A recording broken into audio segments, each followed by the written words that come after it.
Hello. I thought today I would talk to you about immigration. Somebody suggested I talk about it in my on my YouTube channel, so I thought, well, actually, yeah, maybe it's a good idea. Uh, it's quite a topical issue here in Britain. We've had large numbers of immigrants coming in over the past few years, and some people kind of feel the place is bursting at the seams. Can it cope? So I've made a whole bunch of copious notes, which I guess I'll go through. I'll be peeking at them from time to time while I'm talking to you, because it's a complicated subject and there's a lot to say about it, really. And it's a touchy issue, generally, and in particular it's a touchy issue because British culture has been undermined by political correctness over the last 20 years. And, well, this needs to change. However, I'm just going to say what I think, and we'll go with that. So, first of all, immigration. What is the issue here? Why is it happening? That's my phone. Let me just turn it off. I mean, the problem has arisen primarily in recent years because the European Union has implemented freedom of movement. It's one of its founding values, and it is indeed a British value too, actually. If I want to go and live in some better place, or what I think is a better place, well, whose business is it but mine? I should be able to go. If I want to go and enjoy the sunshine in the south of France instead of the rubbishy weather we get in Britain, well, if I can afford it, well, let's go. So, on the face of it, blocking people from coming to this country is very illiberal. And freedom of movement is a value which we do need to respect. But I think, as with everything, there are limits. Nothing is absolute. This is a world of relative values, and I think that's just the way it actually is physically. Now, the reason, of course, the EU wants freedom of movement, I'm not sure that it's because they believe in liberal values as such. It's because they believe it will make for more profit. Because, of course, people want to come to Britain in particular, because in Europe, this is where the jobs are, basically. Half of all the jobs in Britain are in London, and it's a substantial magnet for people from all over the world as well. It's very easy to set up a business in Britain. You have difficulty raising capital here. It's nowhere near as easy as in America. But the rules as such are very straightforward. You just start. You don't have to tell anyone. Just get going. You have to tell the tax people within a few months. You're making some money. But really, you pay £5 to set or £25 or whatever to set up a company. You get a limited company name, and off you go. Honestly, there's no bureaucracy involved in it. This is the opposite of many parts of the world. You go to some stupid place like Greece, and you have to get permission from your rival businesses in the area before you can start. And it's just, there's no wonder these countries are poor. So, people come here, and they come here in large numbers. Now, a difficulty, of course, with indiscriminate immigration is that you get unskilled people coming here looking for jobs. They're prepared to work for low wages, and they undermine the local wages.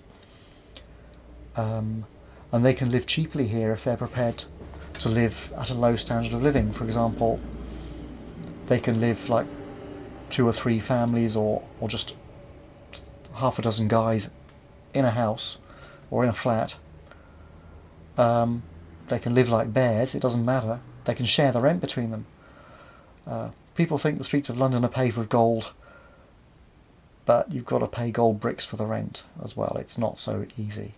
But if you are used to a low standard of living, or prepared to put up with it, and can just share with a load of people, you can of course cut those costs. And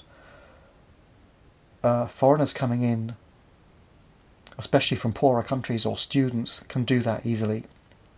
Obviously families is a bit more problematic. Some can do it, but for the locals it's not really an option. I mean, if I need to make more money, I'd have to be really desperate to start bringing in another family into my flat. It's small enough as it is, without 2 or 3 other groups of people in here sharing it. I might rent out a room maybe, or something like that, or sublet it, but I don't want to be living in a crowded place. But that culture is common in some countries. The whole family, the extended family, lives together, so they're used to having no privacy and all the rest of it. So they can come here and they can live cheaply and they can make some money. Usually they end up going back. The ones who can't live so cheaply tend to get stuck here because they can't really afford to save up to leave. And it's a well-developed economy. I mean, you've got all the amenities here, let's face it. There is nothing you can't get in London. It suffers in the way all of Northern Europe does, in the sense that the weather sucks. I mean, it is bad. In the summer, you can expect it to get above 15 degrees most of the time. And you might even get a week where it hits 30. Oh gosh. The rest of the year it's just miserable. And it's no wonder the people here wear grey clothes and are unhappy all the time. Honestly, it's dismal, right? But it's where the money is, and so obviously a lot of people want to come here. It's also good for wealthy people because the property boom is well on its way. Prices are ridiculous and getting more ridiculous all the time. And having all these people come in here is not, of course, universally a bad thing. It results in more jobs because you have to build more schools to take in all the extra children. You have to have more supermarkets, and you have to have more social services. You have to have more businesses of all kinds. And some of the people coming in, of course, will set up businesses.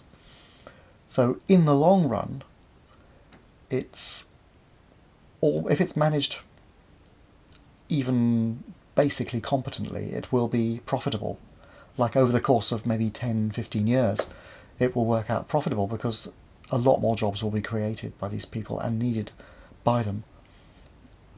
The difficulties come really in the short term and the medium term, because who's going to pay for all these schools to be built and all the rest of it? Well, it's the British taxpayers and the middle classes in particular, who tend to get stung the most.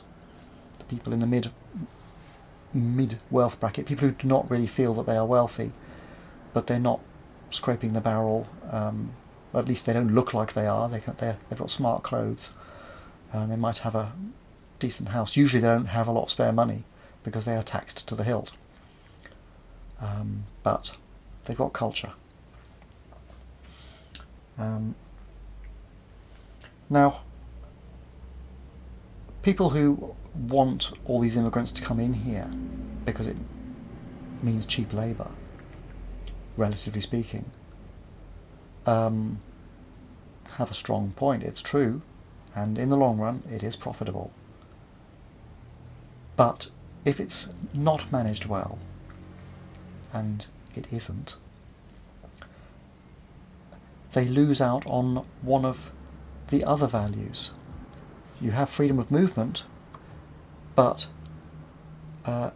one other important value which business depends upon critically is the rule of law. I'll let you think about that for a moment. If a businessman is doing a deal with another person or another company,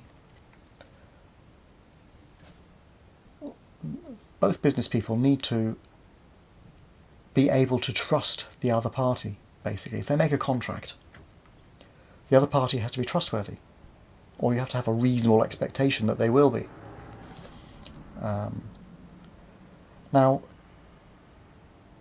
Britain has its fraudsters, of course, but in a lot of countries, corruption and fraud is absolutely endemic.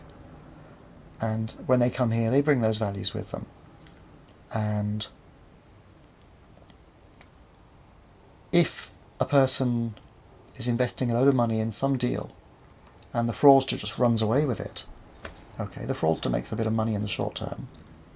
They don't make as much as they could have if they'd done the deal honestly, frankly, because that business is now lost. The products are not going to be made, the profits are not going to be made, jobs will not be created, some money has been stolen, the businessman may not have enough money left to try again, they may not have enough money even to sue the crook who stole their money. Everybody is poorer. Even the fraudster is actually poorer, because had they done the deal honestly, they would have been in that business with the businessman, running a profitable business maybe for a decade or 20 years or something.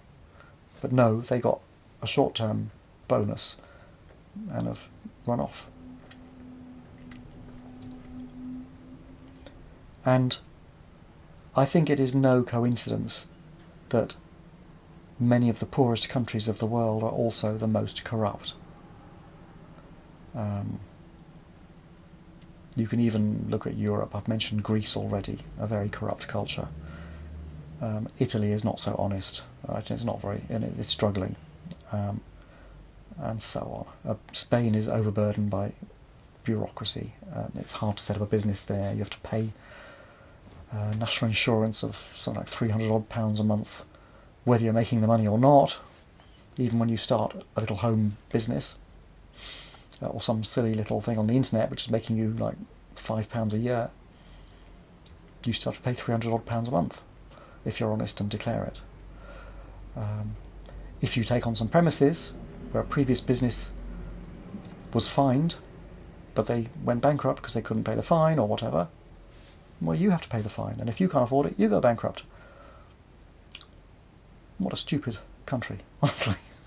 How do they expect to make money? So Northern Europe is the place to go, obviously, for making money. The EU is supposed to be harmonising all these things, but it's not doing a good job of making these southern countries buck up their act. And, of course, these southern countries are good compared with much of the third world.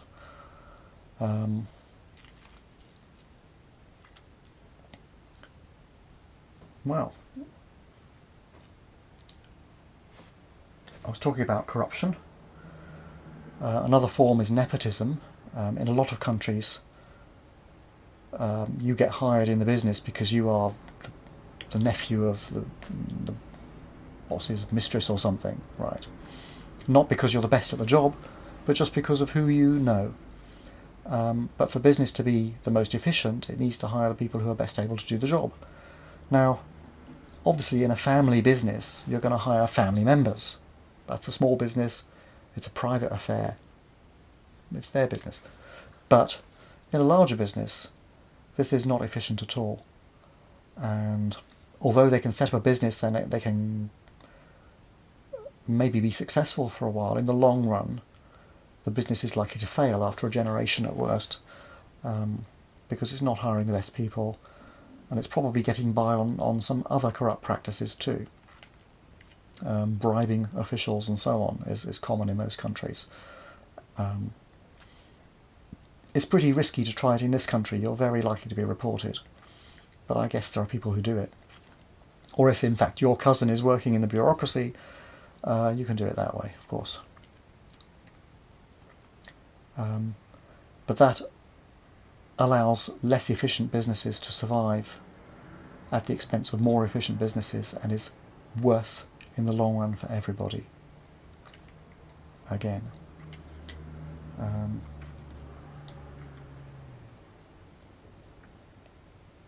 Another issue which I touched on is infrastructure overload. When these people start coming in,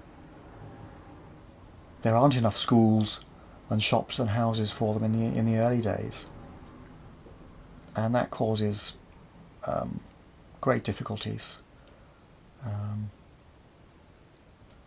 Schools become hard to manage. You get more criminal behaviour, and it takes a long time, and it's quite an expense to pay for it all and get it all built and people trained and so on. That's when the numbers are too large.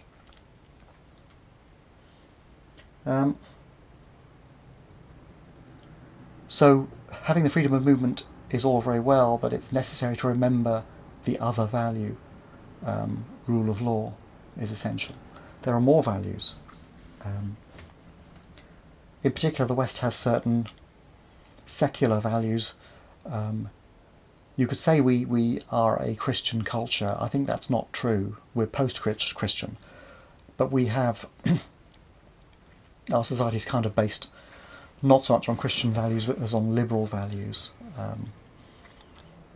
And one of those values is that religion must be kept separate from the state. The reason for this is not obvious, but it's straightforward once you understand it. In a society where the religion dominates, it's a problem because the religion, by its nature, believes that it knows the truth. It has a direct pipeline to God, and therefore what it says must be true.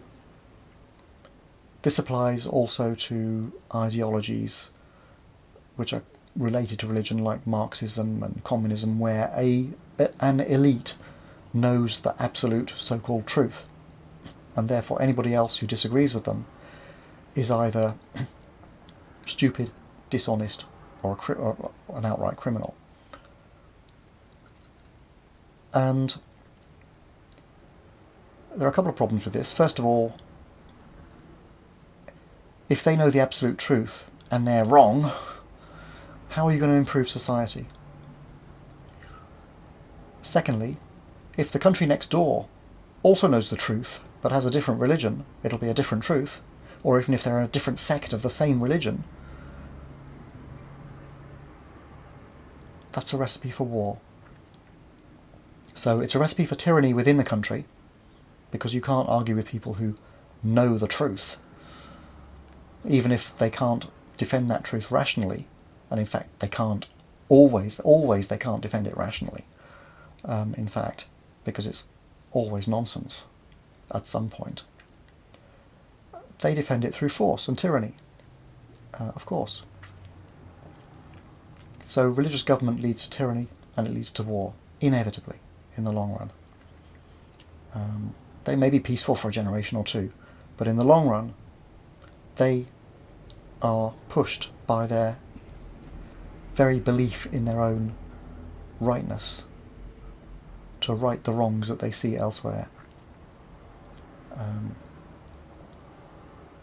And despite they can claim that they're a religion of peace until they're blue in the face, it's impossible.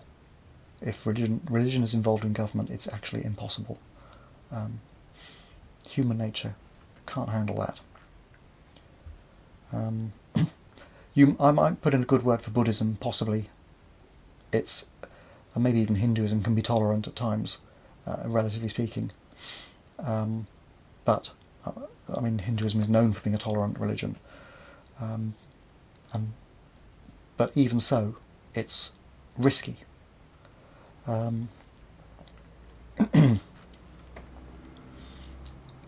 So an important Western value is the religion must be separate from the state, but a lot of people come from countries where that is not the case. And when they come over here, they really need to understand that and not try to impose religious values on their fellow citizens. This annoys their fellow citizens. It can lead to conflict because, of course, the people who know the absolute truth are trying to force other people to go along with it. And this is just not acceptable in the West. I think there are people who argue that actually immigration doesn't undermine culture, and it doesn't matter if it does, it enriches the culture. It can enrich the culture, and it does enrich the culture, I agree, but it can go too far if you get too many people from backward cultures coming here and bringing their backward values. I can give you a simple example. Let's just, for the sake of argument, let's take the entire population of Afghanistan and swap them with the entire population of Germany. Okay? Move all the Afghanistanis to Germany, move all the Germans to Afghanistan. Okay? What state do you think Germany will be in 5 years' time? I think it would be an absolute chaotic mess. There would be civil war and all the rest of it that they've got in Afghanistan. What would Afghanistan be like? Well, it probably wouldn't be wealthy, but you can bet your life it would be well organised. Okay, in 5 years. Right? So, by taking an extreme example like that, you can see whether the argument that foreigners from a different culture coming in doesn't undermine the native culture is true or false. By taking an extreme example, you can demonstrate clearly that it's false. It's obvious. Okay. So, nobody's going to do such an extreme test, of course. But it tells us that there's somewhere where we have to draw a line. At some threshold level, things are going to start getting difficult if you bring in too many people from backwards cultures or incompatible cultures. And it has to be said that what's making a lot of these cultures backwards is corruption and religion. We had the same problem in Europe for 1,000 years after the Roman Empire fell. The Catholic Church really held back civilization in Europe terribly. People were, for a time, less civilized than they had been under the Roman Empire. It's only in the last century or so that we've rediscovered things like underfloor heating and stuff like that, which the Romans had, and running water and flushing toilets and so on. Right, terrible. That's what tyranny of religion does when people who know the absolute truth are in control, and those values must not be permitted to take hold here. That our society will be completely undermined by it. Now, it's unlikely to, but it's just important that people are aware of it. There's other problems with religious incompatibility, of course. Some of these cultures, they will not allow people to marry outside their religion. And if you do, they will kill you. And it's happened many times in Britain. The brother of some woman who marries, who even goes out and chats with a Christian guy, he ends up being murdered, or she does. These things happen. They're called honour killings, for goodness sake.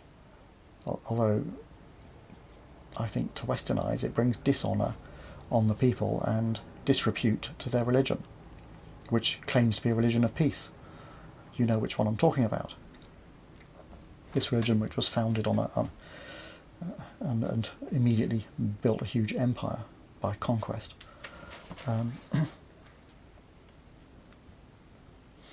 They do things like female genital mutilation. Obviously it's not officially in their holy book, but it is tolerated widely and expected. This is despicable. absolutely despicable behaviour. And it's proving to be difficult to stamp out, believe it or not.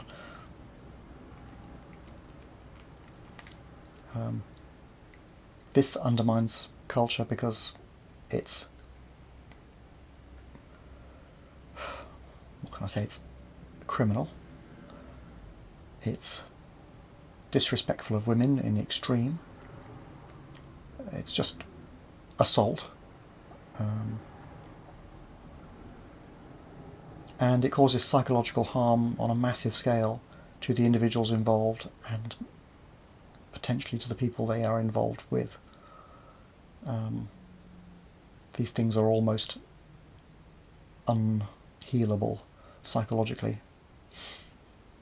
and they are at present more or less unhealable physically as well.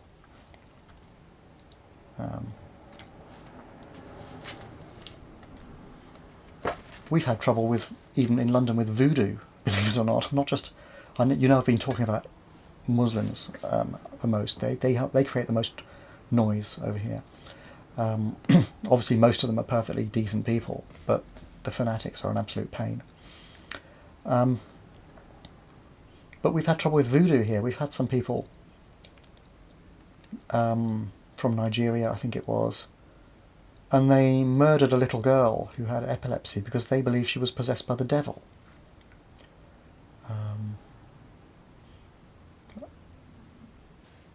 They've been living here for years and years, and they're still holding these dangerous superstitions. I think when people come over here, we do need to assess their value systems and train them. I mean, we can't force them to believe what we believe. That would be totally wrong. But we should really make sure that they do understand where the limits of their behaviour are.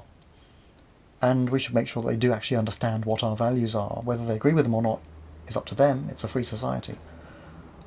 But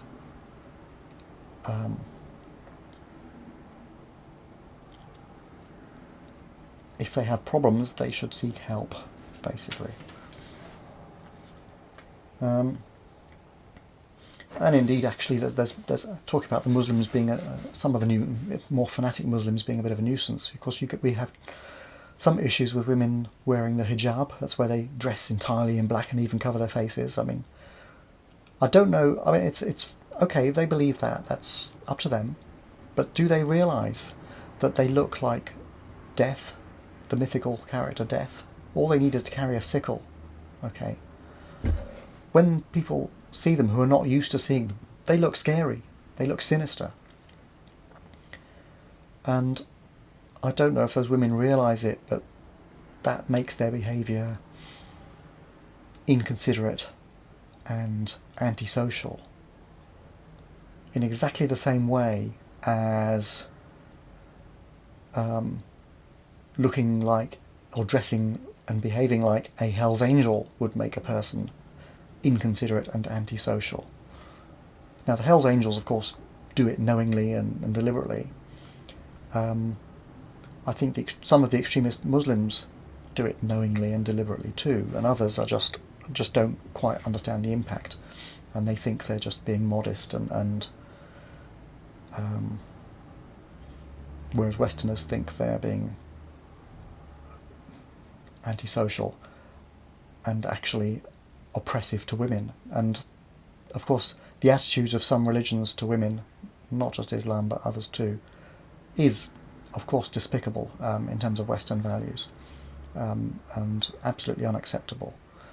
And we should not be paying any sort of lip service to that at all. We should just speak out and say we think it's despicable, which it is.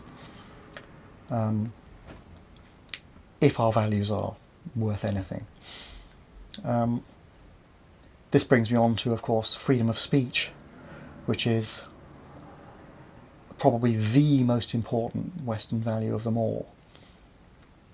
It allows for society to be improved, because when disagreements happen, we speak up about it, and people in power eventually are booted up the backside enough to do something about it. Usually they just will move the tiniest little inch that they have to, but things do get improved over time. And I think there's no doubt that over the last couple of centuries, things have improved in the West, not just materially, but socially too. It's kind of going downhill too in some areas. We have far too many ineducable monsters living among us, doing nothing more than breeding and collecting benefits and not looking after children, and generating more another criminal generation.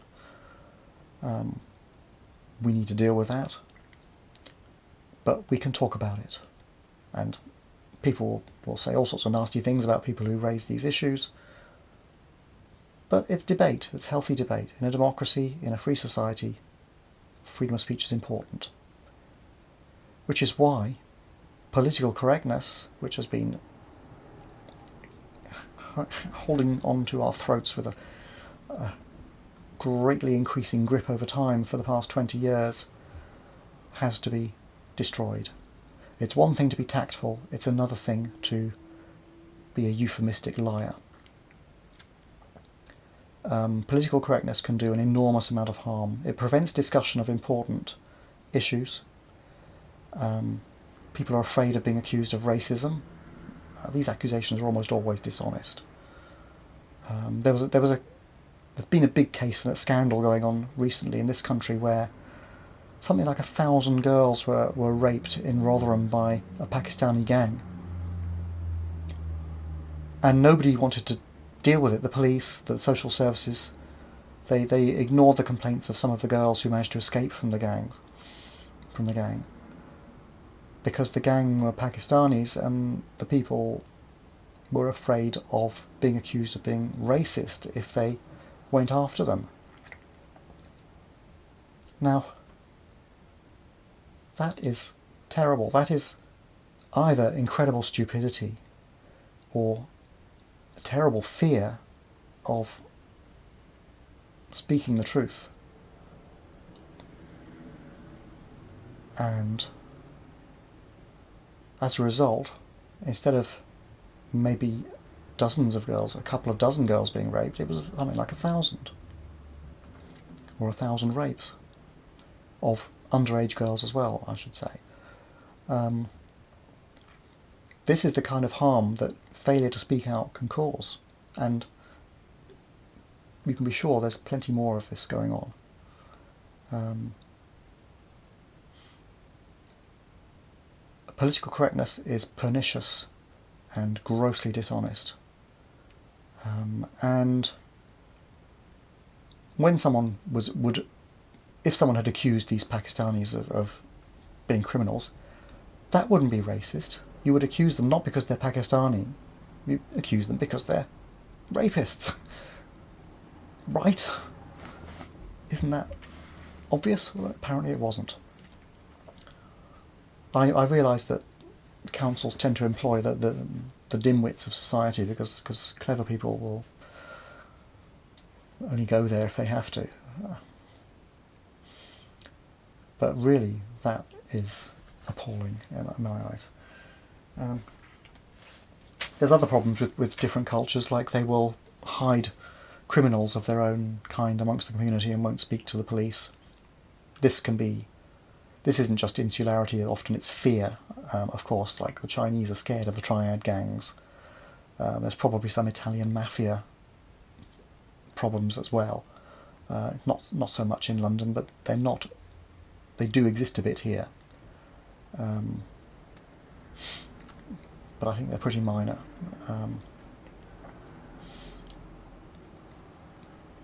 Those are problems because I don't think we have British gangs like that anymore. They have been exterminated. But some of the foreign ones can come, and I think we're having problems now with Eastern European people trafficking gangs now are a big issue. People trafficking, of course, is slavery in another name. I don't think we should perhaps use the euphemism of people trafficking. We should probably call it slavery. But anyway, we know what it is. And another way that culture is undermined is when people come over here and they bring their own, of course they bring their own standard of behaviour with them. And if they're not taught, or if they don't seek out the local values and ways of behaving, it leads to cases like we had where some people were killing swans and eating them. Now, to British people, a swan is a beautiful bird. It's wildlife. You do not touch it. Right. And anyway, technically I think they all belong to the Queen and you're not allowed to. Right.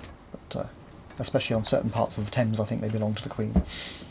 Whatever, it's ridiculous. But anyway, some cultures, they eat dogs and cats and so on, and you're not supposed to do that over here, right? Especially if you've stolen somebody's pet. That is appalling, right? So we should be, as a society, we should be making sure these people are educated in our values. And again, if they are educated in these things and they break those rules, then we know that they are criminal. If it's a matter of religious belief, it's harder, but you can still limit the behaviour to not performing any form of assault and things of that sort. And I think we should probably go further and not allow them to proselytise their religion either, but that's me. I think it's a dangerous superstition, and it's better to not encourage it at all. However, there are probably better ways of doing that, which I'll come on to. That is, let them make money, because making money is incompatible with these religions. So I'll come to that. I have to say that there are good things that also come from foreign cultures, actually. Well, we should remember that. Of course, there's artistic creativity, great inventors, and so on, from all over the world. We've taken on values like yoga, meditation, mindfulness. These started out as religious ideas, but in fact they have no necessary religious content. They are strictly forms of behaviour and forms of mind training and body training. You can do them in a religious way, and you can do them in spiritual, psychological ways. But these are good things, beneficial, and if our culture is to be changed in a good way, of course we should go with it. Why not? It's not incompatible with any of our fundamental values at all.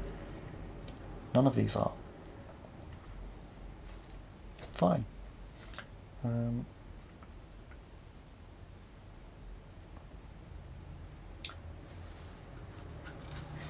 I suppose I should come back to this freedom of speech thing a little bit. There's one thing I wanted to mention was that when you do, like I'm making a talk here, there's a reasonable chance that people will think I'm being racist. Okay. Which is stupid, because I don't care what race people are. I mean, other people from Europe are from the same race as me, probably. It's not racism. It might be culturalism or something. Culturalism, I don't know what that is. I don't know. But we have to look at what actually makes our society work. And if we undermine the values that make our society work, it won't work. And we will be poorer. So it's purely practical. Another problem with political correctness, actually, while I think about it, and these dishonest accusations of racism whenever you open your mouth about it,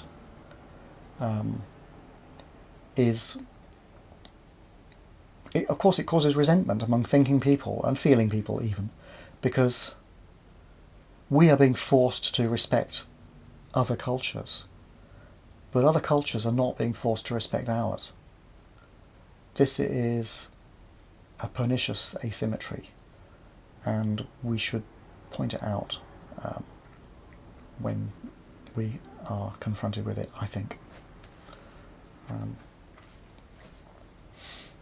So, I touched on a possible solution, which is to let these people make money. Right? When you look at the middle classes in societies all over the world, they, of course, pay lip service to their religions, but they're making money. Now, if you look at religions like Islam and Christianity, technically, they tell you that important virtues are poverty and chastity, for example. Okay, but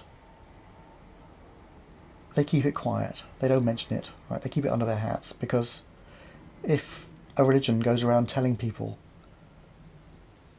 follow our guidelines and we will make you poor and unhappy, I think they would lose a lot of followers. And actually, a lot of their followers are paying lip service, but they're picking and choosing just what they believe in, because people know that those values are actually garbage. They want, everybody almost, apart from a few fanatics, wants a better standard of living, and they want to be happy. Right? Where do you get that? In the West. Right? Or living by Western values. It makes your society richer. Right? It gives you a chance to improve your own standard of living.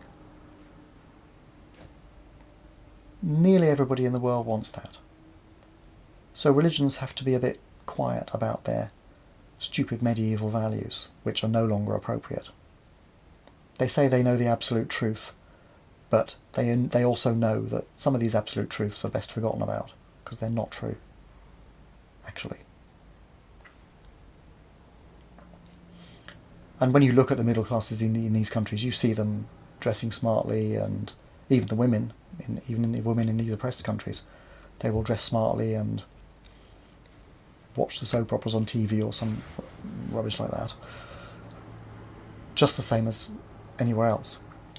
And when they go out, they obey the stupid rules. When they're at home and with their friends, they don't, because they know it's bullshit. So, like a generation or two on, the children of their children will have, it is, I suppose, hoped, overthrown these values altogether, in the way the current generation has pretty much overthrown a lot of the straight-laced nonsense of the Victorian era, which was actually only a facade anyway. They weren't straight-laced at all. So we let them make money by our values in order to undermine their values, and anyway, because these are our values. And these actually are their values too, in fact. Underneath the bullshit, the vast majority of them actually support the same ideas when you actually confront them with it, or when you look at the way they live. They are stuck because they have to show proper behaviour amongst their community. But it's something that I think will fade over time. As I mentioned, though, there's liable to be conflict because religion believes it knows the absolute truth, and the diehards are going to fight for it, for what they believe. Can't be helped. But one thing that can be helped is to limit the numbers a bit. And I think that the best way to do that is through selective immigration. And even within the EU, freedom of movement, we have to allow it, I suppose, but we should reserve the right to deport people who are crooks or undermining our fundamental values. We should be able to send them back to their home territory, I think. Let them come here, freedom of movement, okay. If we have to, fine. It's right, I would want to go somewhere else maybe, okay. But if I go there and behave like an ass, I should be sent home, obviously. Why should some other country, or even some other town, put up with me, ultimately? It's not unreasonable, I think. The kind of people we should be selecting, I'll look at my notes here. Obviously we need skilled people, I suppose, if there are shortages here. This is selecting from the rest of the world. Now one problem, obviously, is any old moron can come here from Eastern Europe, like a gang member or something, can come here from Eastern Europe, and yet, a skilled teacher or somebody from Australia can't get a visa. This country is undermining itself like that too. We really should be open to people from all over the world, at least selectively. We should be making it relatively easy for skilled people to get in here, and yet we make it relatively difficult for white people to come here, funnily enough. I think there's some inverted racism in that, in fact. It's got worse since the Labour Party was in power. They were in power for 20 odd years, and political correctness and all this sort of nonsense undermined our values terribly. And it was probably part of a deliberate policy. Well, it was part of a deliberate policy. Whether they meant to undermine values or not, I can't say, but that was certainly the effect. We should be looking at people who have artistic talents. Even fundamental artistic talents, like in Canada, for instance, you can go there if you're a librarian. You're a literate person, clearly. Okay. We should be looking at, obviously, people with money. Might as well let them come here and employ people, or employ their money. Middle class people. These are usually educated people, basically. The people we don't want are the people like our own problem types. Criminals, gang members, people whose only skill is to breed and collect benefits. There should be a certain amount of, I think, of monitoring of people when they come in. Not making it tyrannical, but a certain amount, give them some help, basically. And if they won't be helped, then they should go home. We need to do the same with our own people of such types as well, except we can't send them home. But we do need to do something about them, for God's sake. I suppose we're doing something. On the whole, what I'm saying is what we need are cultured people here. People whose real culture is in support of Western values. Freedom of movement, yes. Freedom of religion, freedom of speech. Religion and state being separate. And how do you do that? I mean, at the moment in the UK, when people started moaning about immigrants, the politicians did what they, I suppose, was inevitable. They invented a fake answer, which was the life in the UK test. Right. They didn't want to change it, the Labour Party, and they invented this life in the UK test. So that when you come in here, you have to read this book about the Queen and about how immigrants came here from the Caribbean in 1953 and from Uganda in 1960s or whatever it was, 73, I don't know, whenever it was, right? And you're supposed to remember all this stuff, which even the British people don't know. And you go along and take your exam, and it's just a stupid exercise in box ticking, basically. It was never intended as a barrier to people coming in here. If you can't read that book and pass the exam, you can try again.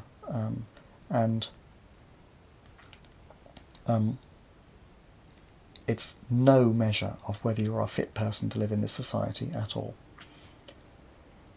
Probably the better way to do it would be to be interviewing people, speaking with them. You can find out what a person is like by talking to them fairly easily and quickly. A smart person can act dumb, but a dumb person cannot act smart, right? And a person with culture could pretend to be a chav, dare I say the word, but an uncultured slob is just stuck with what they are, right? The ineducable people, we don't have much need for them, to be honest. And apart from the refugees from tyranny and disaster, we don't really want them here, I think, and they should not be allowed to stay unless they can really show that they're serious about being decent people, actually.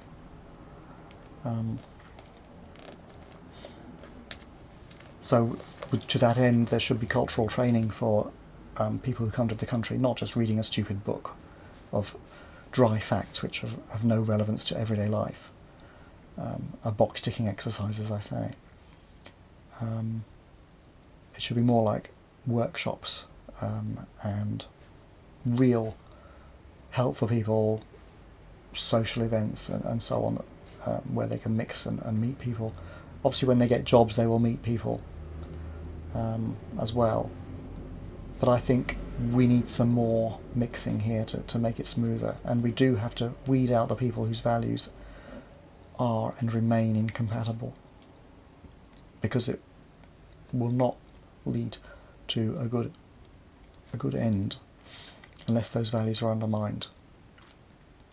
Now, I'm saying undermine makes it sound sinister, but really Western values are among the best in the world. And our standard of living is among the best in the world. After all, it is the best in the world, except possibly for some Zen Buddhists who are really happy meditating. And we should act to preserve this, what's good about our society and our culture. And we can do that by speaking out when we see things we don't like, and by repudiating dishonest claims against us of racism and other stuff, which is just aimed to shut us up, basically, and which is typically racist in itself. Okay, well, I've probably said lots of controversial things. You'll probably hate me now. Sorry. I do think, in a nutshell, immigration is a good thing. It really is a good thing for the country, even in large numbers. But we do have to deal with it more efficiently. And well, look, if we, for example, if we allow too many people to come in here and the middle class can't afford to build the infrastructure, Britain will end up like Detroit, where all the wealthy people, the middle classes, will leave and take their money with them because they're being overtaxed, and the country will go bankrupt. That's the negative side. That's the worst case.